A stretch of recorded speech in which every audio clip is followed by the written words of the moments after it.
रामकृष्ण हरी. तुम्हाला जर 23 एकादशीचं फळ एकदम हवं असेल तर ही एकादशी करायला अजिबात विसरू नका. तुम्हाला जर सर्व पापातून मुक्त होऊन मोक्षप्राप्ती करायची असेल तर ही एकादशी करायला अजिबात विसरू नका.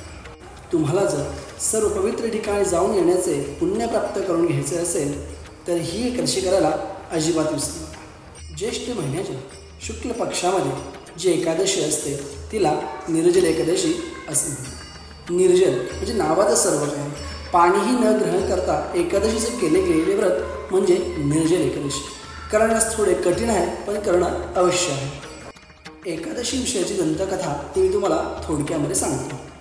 एकदा काय होतं, भीम व्यास ऋषींना प्रश्न विचारतो, ऋषीमुनी जसे माझे भाऊ बांधव जसे एकादशीचे व्रत करतात तसं करायची इच्छा मला पण आहे, पण मी पूर्ण दिवस उपवास करू शकत नाही किंवा विना अन्न वाचून मी राहू शकत नाही. काहीतरी मला पर्यायी मार्ग सांगा. त्यावरती व्यास ऋषी म्हणतात की तू निर्जला एकादशीचे व्रत कर. ते व्रत केले असता तुला 24 एकादशी केलेले पुण्यफळ प्राप्त होईल. त्या दिवशी तू काही न खाता पिता अन्न पाणी ग्रहण न करता ते व्रत तू कर. दुसऱ्या दिवशी तू ब्राह्मण भोजन दानधर्म करून नंतर ते एकादशीचं पारणायचं.